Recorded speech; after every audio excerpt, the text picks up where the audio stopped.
Hey everybody, HomeSliceHenry here, and in today's video, I'm going to be showcasing one of the most dominant individual accomplishments in competitive Pokemon Go history. Today, I tell the story of Elshe and his magical run at the 2023 Pokemon Go World Championships in Yokohama, Japan. Elshe is a battler hailing from Chile, and he was able to qualify for the World Championships by placing second at the Santiago Regional Championships. After arriving at Worlds and registering his team, he was informed that there was an error with the team registration. He had registered an Umbreon with an illegal moveset, so he was given a choice: take a game loss and keep the Umbreon, or play with only 5 Pokemon, putting himself at a massive disadvantage. And he decided that he was going to play with only 5 Pokemon. Despite the massive disadvantage of having one fewer Pokemon than his competitors, Elshe was not going to let that stop him, winning his first 2 rounds of the day to set up a winner's semifinals match, his first dream match of the day, versus Vic Roha.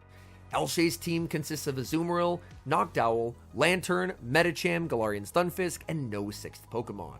Vic Roha has Lickitung, Medicham, Sableye, Altaria, Galarian Stunfisk, and Lantern. And the battlers have locked in their teams of 3 for game number 1, Medicham on the lead for Elshe versus the Lantern for Vic Roha. Vic Roha builds up to the Thunderbolt, fires off the Surf. The Surf will be no-shielded by Elshe. Elshe, his Medicham is very threatening to the backline of Vic Roha, as Vic Roha's back 2 Pokemon both take super effective damage from the counter from Medicham. Vic Roha will fire off the charge attack, Elshe going to commit the shield. Elshe farming up, going for the Psychic, winning charge attack priority. This Psychic will KO, Elshe actually going for an undercharge to leave the Lantern at low HP. Elshe not wanting to control switch advantage in this match, but rather wanting an energy advantage on his Galarian Stunfisk. This means that Vic Roha cannot bring in his own Stunfisk, as bringing a Stunfisk into a mirrored down energy is going to put him in a very difficult spot. So he's forced to bring in Lickitung, and this means that Elshe will get the alignment he wants, Azumarill versus that Galarian Stunfisk in the endgame. Vic Roha shields up the Earthquake, fires off the Power Whip, and then will be no-shielded by Elshe. Elshe returning fire with yet another Earthquake. All shields down, this will connect, and that deals substantial damage to Lickitung. Lickitung will go for the Power Whip. This will come very close to KOing Elshe. His Stunfisk is barely able to survive, and he sends in Azumarill. Azumarill will take super effective damage from the Power Whip, so we will see Elshe burn the final shield here. Elshe going to farm up. We see an attempt at a play rough catch by Vic Roha, but he is unsuccessful, and now Galarian Stunfisk is going to be met with these neutral Ice Beams. The Ice Beams will add up, and so will the super effective bubble damage. Earthquake from the Galarian Stunfisk is going to connect, and that deals some pretty substantial damage. Azumarill firing off another Ice Beam. This will not be enough to KO, but it will do quite a lot of damage. Stunfisk quite low, but unable to make the Earthquake. Another Ice Beam reached by Elshe. Ice Beam picks up the KO. In comes Lickitung. The switch to the Galarian Stunfisk, and the Rock Slide stored from earlier comes in handy. Rock Slide gets the Lickitung to 1 HP, and 1 bubble from the Azumarill means it's a Game 1 victory for Elshe. That Game 1 win was a masterpiece, a surgical undercharge on the Psychic, getting his Galarian Stunfisk farm to help set himself up for victory in the endgame. But Game 2 awaits. The battlers have locked in. It's a familiar matchup from last game, Galarian Stunfisk from Elshe versus the Lickitung for Vic Roha. Elshe not gonna bait, he's full sending the Earthquake, and we're going to see the shield from Vic Roha. So Vic Roha does get the shield call correct. Elshe very comfortable with letting the Galarian Stunfisk absorb hits here, understanding that even with the lick damage, he can survive 2 Power Whips. Another Earthquake launched at the Lickitung. Vic Roha already shielded once, not wanting to shield a second time. He can get the Stunfisk low, but we've seen this Power Whip does not knock out, and Elshe will be able to make it to a Rock Slide. He falls just shy of the Earthquake, so he won't be able to win Switch advantage, but as we've established, in Game 1 he's pretty okay with not winning Switch if it means that he is going to be able to get energy. He could send in either the Medicham or the Lantern for energy. He sends in the Lantern. Lantern now going to be met with a Body Slam bait. Vic Roha baiting with the intention of making it to another Body Slam. Can he get there? No, the spark damage registers, and he gets KO'd. This energy is very threatening to the Galarian Stunfisk, which means that Vic Roha is forced to bring in his own Lantern. But in doing so, again, Elshe, despite not having switch advantage, has still dictated alignment. The Thunderbolt is going to be shielded, an aggressive switch to the Medicham, And for Vic Roha, knowing you have Galarian Stunfisk in back, this is not a Pokemon that you're excited to see. The Surf will connect. We're going to see, building up to the Thunderbolt, a Surf bait, and it's able to get the shield. Potential catch by Vic Roha. The catch is unsuccessful. The great patience by Elshe, and he's going to be firing off the Ice Punch. Ice Punch number 1 will connect, and there's more where that came from. The Galarian Stunfisk doesn't take a lot of damage from the Ice Punches, but combining that with the counters, it's already well below half HP. Earthquake should be enough to knock out the Medicham, and then it's all up to Lantern.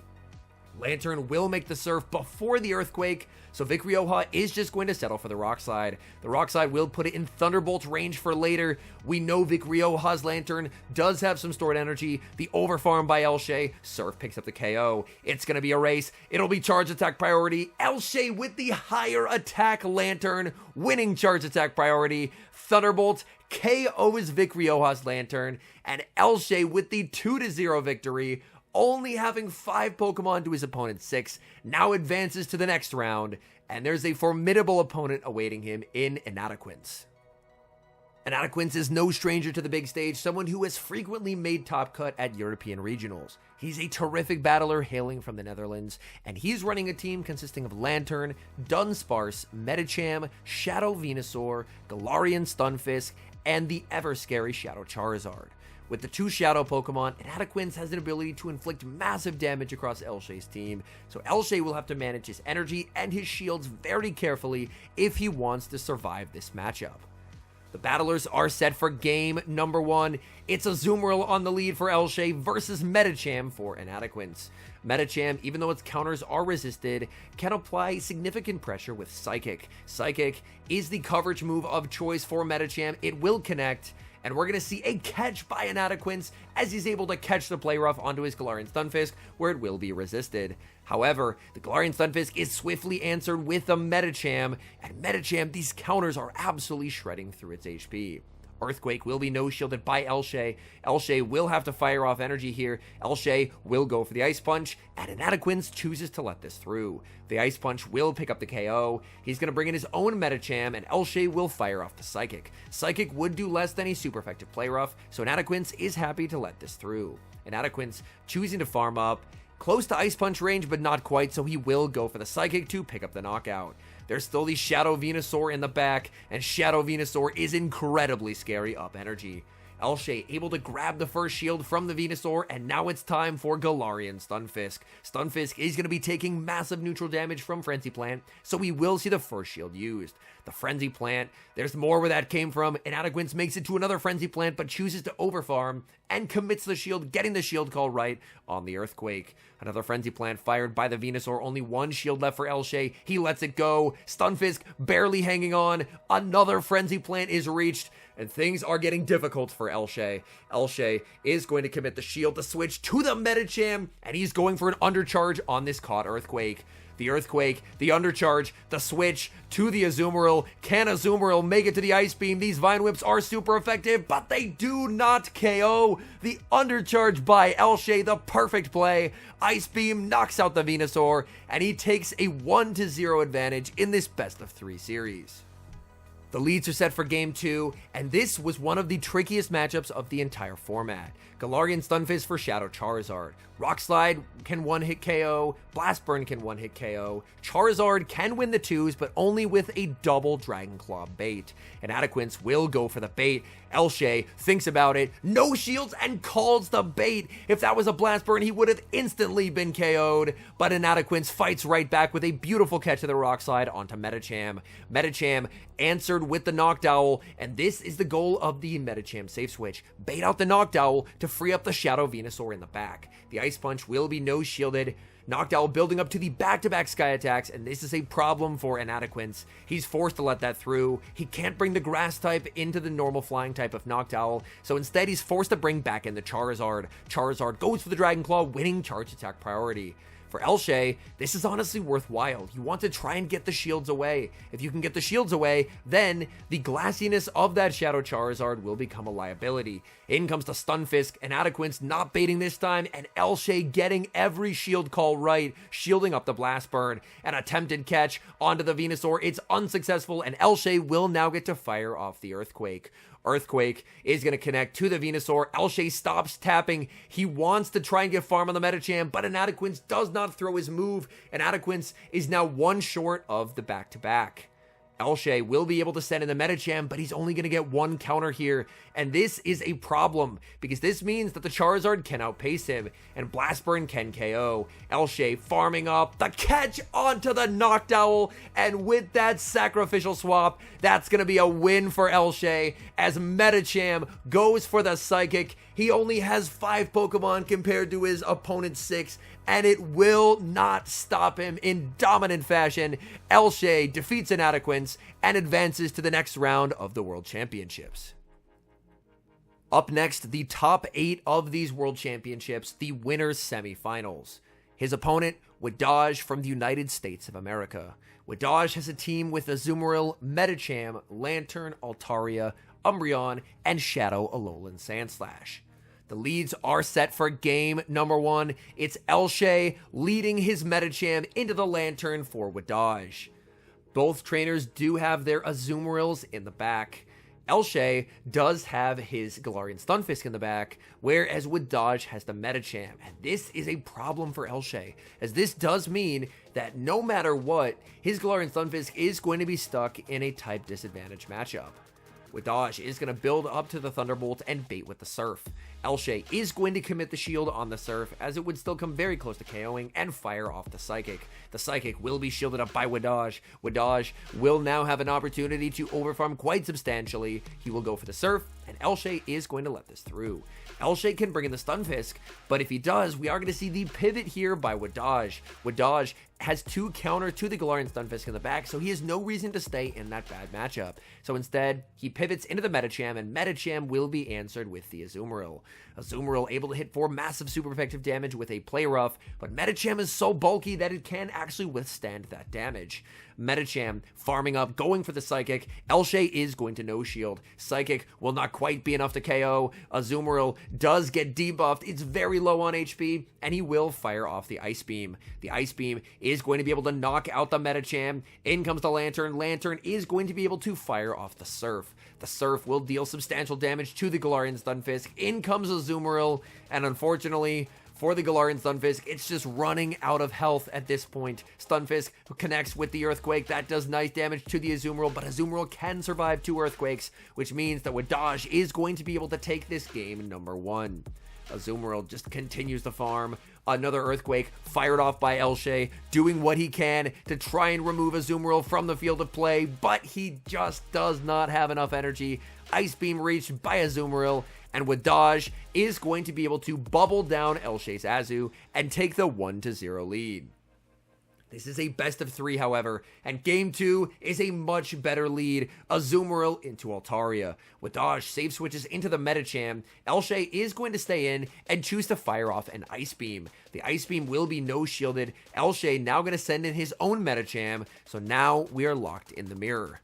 Opponent goes for the Psychic. We will see the shield, so he is going down a shield in order to keep switch advantage. However, his Medicham can threaten the Altaria with super effective Ice Punches. He does get the defense drop, but the Psychic does not KO. That means Chotto gets critical damage, and he gets the debuff as well. In comes Altaria. Altaria going to be hit with an Ice Punch. Ice Punch will hit for super effective damage, but it will do less than an Ice Beam from the Azumarill, so for Chotto, he is going to still no shield.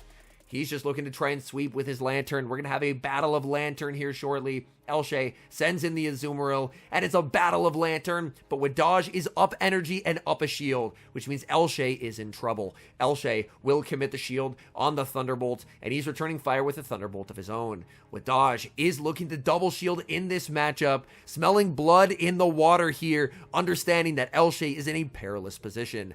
The Thunderbolt will be able to connect, no shields remaining for Elshe, and this means that his Lantern is now in a very dangerous position. Another shield by Chotto, and Chotto's Lantern is looking to sweep. He will make the Thunderbolt, losing charge attack priority on the Surf. Chotto with the higher attack Lantern. He gets the KO, and Azumarill is stuck in what is arguably, at this time, one of its worst meta matchups. The Thunderbolt will deal massive damage to that Azumarill, and this now puts it in a range where the charge attack that is banked on the Altaria can just knock out. Elshay realizes this, so he's just going to stop clicking his charge moves. Wadaj takes the 2-0 victory, which means that our protagonist Elshay will have to continue his day in the losers bracket. His opponent in losers round 4 will be Chotto SH01 from Japan, who's running a team with Swampert, Shadow Charizard, Registeel, Lickitung, Medicham, and Altaria. The battlers have locked in for game number 1. For Elshay, it's going to be the Galarian Stunfisk versus the Swampert for Chotto. So not a great lead for Elshay. Elshay is going to send in the Medicham and no shield as the Hydro Cannon connects, dealing substantial damage. In comes the Lickitung. Chotto knows that he can survive a Psychic, so he is going to no shield. The Psychic does not get the defense drop. Chotto will be able to overfarm and fire off the Body Slam one turn before the Ice Punch is reached. Elshay choosing to let this go. He did bait out this Lickitung, which hopefully is good news for his Azumarill in the back. In comes Galarian Stunfisk. Stunfisk would love a nice overfarm in this matchup, as Stunfisk can still threaten Swampert with a potential Earthquake later on. The Power Whip will connect, and now we get to see the overfarm by Elshay. Very careful energy management, firing off the Rock Slide. Rock Slide will be able to pick up the KO onto Lickitung. Chotto is going to send back in the Swampert, and Swampert will be met with the Earthquake. Chotto gets the shield call right, shielding up the Earthquake. Elshay staying in this matchup, trying for the catch, but is unsuccessful. The Hydro Cannon will be shielded. Elshay going to farm up more energy here. It's going to be a charge stack priority tie, but this time he does get the catch, catching that Hydro Cannon onto a Azumarill. Chotto not going to switch out, however, going to rebank that Hydro Cannon and send in the Registeel. That's a great principled play by Chotto. And now Elshay is on the ropes here in game number 1. If you lose in the loser side of the bracket, you are out. This is double elimination. He's already lost one best of 3. Losing another best of 3 would mean that his run at the World Championships is over. This game 1, unfortunately, is looking like a loss. Azumarill able to make a play rough the switch to the Galarian Stunfisk to fire off the Earthquake. But Chotto can win the game with Swampert. He doesn't need that energy. He can just farm up to the back-to-back Hydro Cannons. In this case, one short. Elshay realizes he does not have a win con, so he's just going to no shield. He's going to get a mud shot down by the Swampert. And now, all focus goes to a must-win game number 2. And in game number 2, Elshay does see a better lead than last game, leading Medicham into the Lickitung. Now, at this time, the Medicham versus Lickitung matchup was a very, very neutral one. The Lickitung could potentially have an advantage if the Medicham does not get a Psychic debuff. So he's going to fire off the Psychic. The Psychic does not get the debuff, and this means Lickitung will be able to hang on, make it to a last-second Body Slam, and if Elshay wants switch, he's forced to shield. So he will commit a shield just to farm down and exit with some energy. Chotto chooses to send in Registeel. Registeel is a wall to these charge moves from the Medicham. However, counter is still hitting for super effective damage. So these counters are absolutely adding up. And Elshay, his Medicham, refuses to get farmed down without another Psychic reach and substantial damage to the Registeel. The quick switch by Chotto to snipe, getting the one mud shot head start. And Swampert has so much work it needs to do here. Noctowl is very bulky. In this format, some people did opt for the Shadow Swampert because Shadow Swampert did have an ability where 2 Hydro Cannons could KO the Noctowl. Whereas, as we see, since this is the non-Shadow Swampert, the Noctowl can actually survive 2 Hydro Cannons. So this is a significantly better spot for Elshay since this Swampert is not the Shadow variant. Noctowl going to fire off the Sky Attack. We are going to see the shield by Chotto. He desperately needs to try and sweep with the Swampert. Elshay will shield up the Noctowl. Could we see a potential catch from Chotto? No, instead we see the combo play, firing off this Focus Blast, knocking out the Noctowl. In comes Lantern. Lantern looking for a farm down, cannot get there. But here's the thing, Swampert does not have a move loaded, and the Lantern will be able to exit with energy. In comes the Swampert. Swampert farming up, and will this Surf be enough to KO? It will be very close. The Surf gets the Swampert low, but he gets to Surf number 2. The energy management farming down that Registeel, and Elshay survives and forces game number 3. It's win or go home, and it's a battle of the 2 best steel types in the format, Galarian Stunfisk versus Registeel. Chotto banks energy for later. He's going to send in Lickitung to absorb the Earthquake. Earthquake going to do some pretty okay damage there. Elshe more than happy to just stay in this matchup, as at the time, it was a pretty decent matchup for the Stunfisk.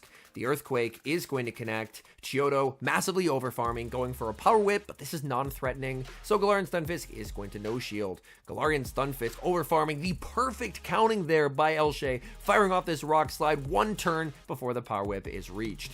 So now, Elshe does control switch advantage in this game, and taking a look at the backlines, that's an incredibly valuable thing to have, as Elshe is going to get to put his Medicham on this Ready Steel later in the game. He decides to shield up the Focus Blast and return fire with the Earthquake, opting for shields down. If he can get shields down, then it definitely does favor his Azumarill in the back. So this Focus Blast will be able to pick up the KO. In comes the Medicham, and Chotto is now in a very difficult spot. If he switches, he could potentially get hit with an Ice Punch. He tries for a Psychic Catch. It's unsuccessful, and now here's where having shields down is so nice for the Azumarill, because the Altaria, with only one shield remaining, has no way of protecting itself here. The Altaria can only shield once, and Azumarill will make 2 Ice Beams before the switch timer's up. Chotto recognizes this. He is going to no-shield the first and commit the shield on the second. Altaria still hanging on, but it's at perilously low HP. Double Sky Attack reached by Chotto. Elshe with a confident no-shield, as things are looking very good. We see the combo play once again. He's going to fire off this Zap Cannon. Zap Cannon picks up the KO, but back in comes the Medicham. Medicham going for the Psychic, and the writing is on the wall in this one. Medicham gets the farm down, exiting with this Ice Punch, but he's not even going to use it, countering down, and Elshe advances to top 4 at the World Championships with only 5 Pokemon compared to his opponent's 6. His opponent in this top 4 matchup, Rubik's Master, who is running a very interesting team centered around Defense Deoxys and Shadow Quagsire. And we have mirror leads in the first match, Azumarill versus Azumarill. This lead matchup is entirely dependent on who wins charge attack priority, so whoever has the slightly higher attack Azumarill can have a pretty nice advantage. And taking a look at the backline, switch advantage will matter substantially here, as Medicham can do a lot of great things, but it is completely walled by Defense Deoxys. And Rubik's does have that Deoxys lurking in the back. Elshe and Rubik's exchanging play roughs. This will come down to charge attack priority. Who will win it? And it's Rubik's Master who is able to win charge attack priority. Elshe going to concede switch advantage, not going to commit the shield, and now in comes Medicham. Medicham's energy is hyper valuable against Rubik's team unless Rubik's brought the Defense Deoxys, and unfortunately that Deoxys is lurking in the back, so Elshe gives up a shield in exchange for a massive amount of energy, but the energy does not go very far against the Deoxys. Deoxys is going to be hit with the Ice Punch. That does almost nothing. In comes the Galarian Stunfisk, and it's a Shadow Quagsire in the back. Quagsire, granted, this was before the Community Day where it did get access to Aqua Tail. So at this time, it was running Mud Bomb, and it was running Stone Edge. We're going to see a Rock Slide bait and a no shield by Rubik's Master. To be fair, he does survive an Earthquake anyway, but at this point, this game is basically looking over. In comes the Medicham. Medicham will fire off the Psychic. Rubik's Master knows that he does not have the shield, and this is going to be a Game 1 victory because Deoxys' matchup versus Medicham was just so incredibly dominant. Rubik's still unwilling to shield. That's how dominant of a matchup this was. Going for the Thunderbolt, Elshe committing the final shield, still fighting back, trying to stay alive in this tournament, but this is looking like a Game 1 win for Rubik's Master, as Rubik's Master makes it to the back-to-back Psycho Boost, and that's going to be a Game 1 win for Rubik's, as Psycho Boost number 1 does not KO, but Psycho Boost number 2 definitely will.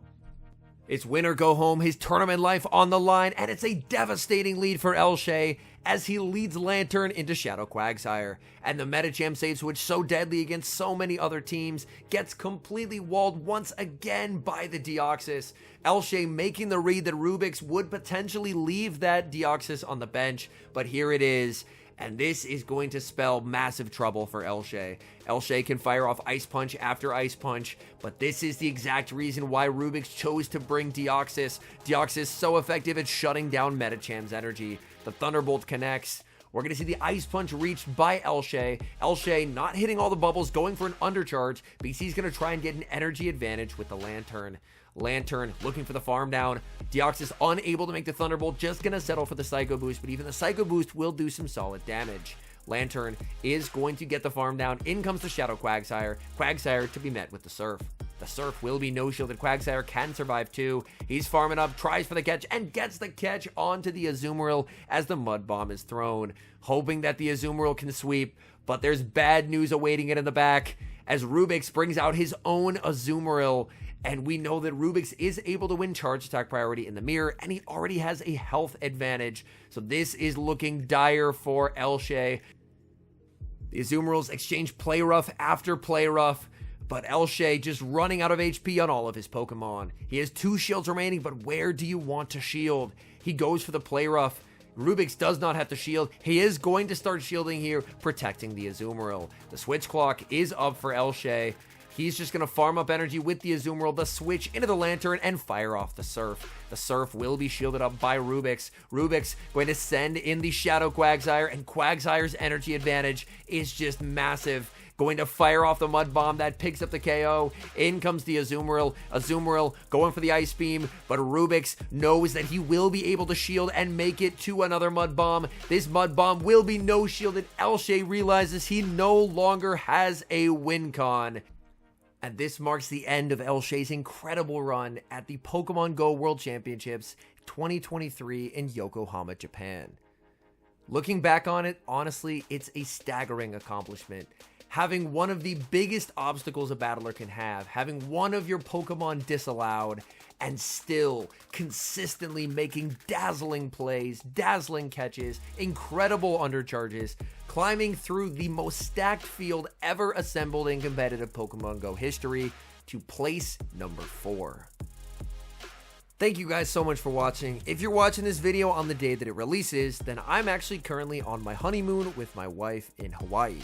We got married this past September, and as a part of our honeymoon, we're actually going to be attending this year's World Championships, which take place in Honolulu. I'm incredibly excited to see what incredible strategies and plays happen there.